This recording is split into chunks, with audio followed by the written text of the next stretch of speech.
परम पूज्य श्री महाराज जी के YouTube चैनल को सब्सक्राइब करें तथा पूज्य महाराज श्री जी की कथाओं को सर्वप्रथम देखने के लिए बेल आइकन दबाना ना भूलें।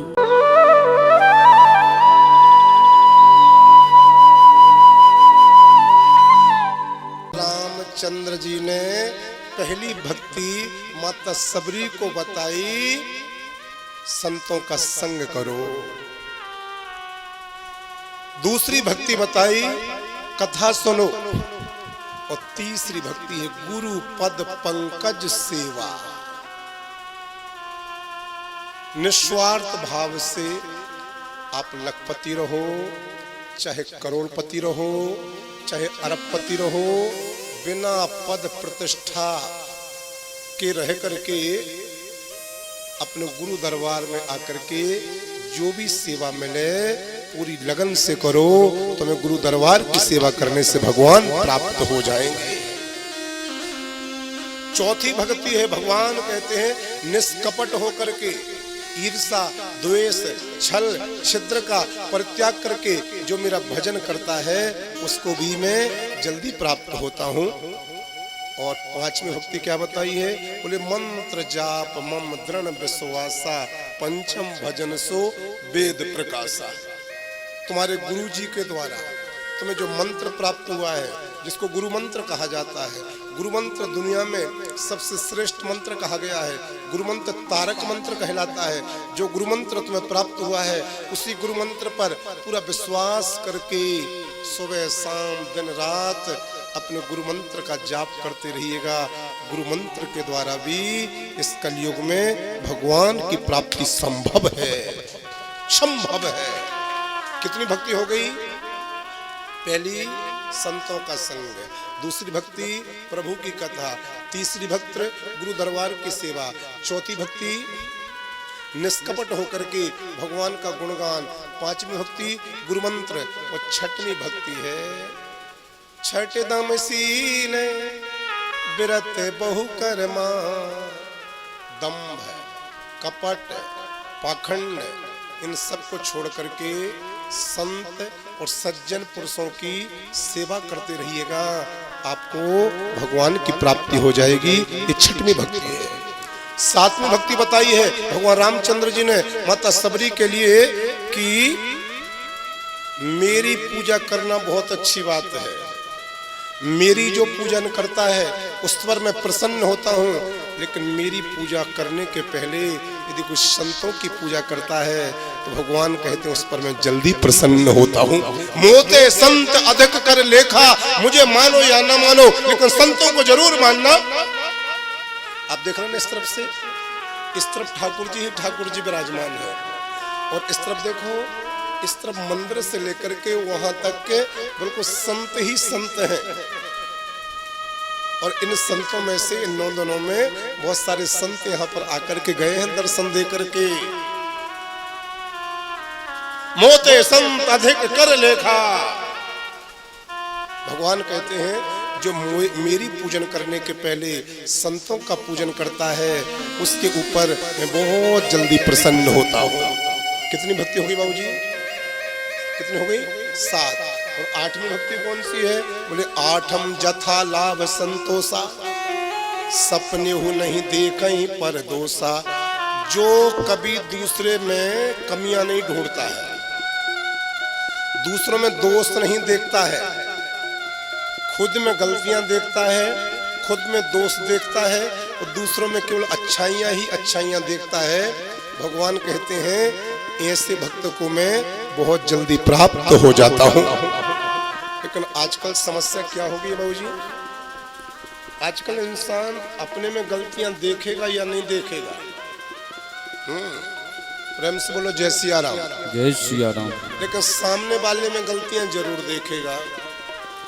ये फितरत हो गई है, ये स्वभाव हो गया है। ऐसे इंसानों को भगवान कभी नहीं मिलते।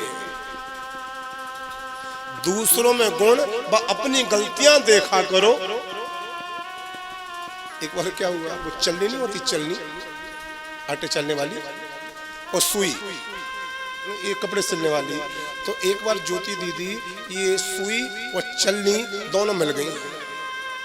तो चलनी सुई के पास में आकर के बोली, सुई एक बात बोलूं तोते, बोलना। तो इतनी सी है, कितनी सी सुई? तो इतनी सी है, लेकिन तेरे अंदर छेद है, मतलब तू खंडित है, मतलब तुझे जीने का कोई अधिकार नहीं है, तुझे मर जाना चाहिए। सुई ने कहा, बड़ी बहन और कुछ तो नहीं बोलना? बोले बोल लिया। अब मैं थोड़ा सा बोलूं? बोलो ना।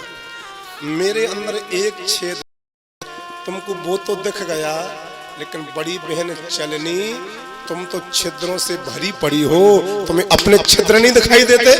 ताली बजाओ जोरते। बस आदरणीय बबलू भैया, यही आज के समय में इंसान की गलती है। वो चलनी के जैसा जी रहा है, दूसरे में यदि इतनी सी गलती दिख गई तो उसको जल्दी समझ में आ जाता है ये गलत है, इसने गलती की है, ये गलत इंसान है। लेकिन जरा एक बार आईने से अपने मन को भी देख लेना, तुम कितने बड़े गलतियों से भरे हो। जब तुम निष्पाप हो, निष्कलंकित हो, निष्पापी हो, तो तुम्हें दूसरे को पापी कहने का अधिकार है। जब तुम खुद ही पापों का भंडार हो, तो तुम दूसरों को पाप क्यों देखते हो? पहले तुम पाप अपने खत्म करो, फिर दूसरों के कराने में लगो। आज के इंसान की विशेषता क्या बन गई है सरोज माता जी?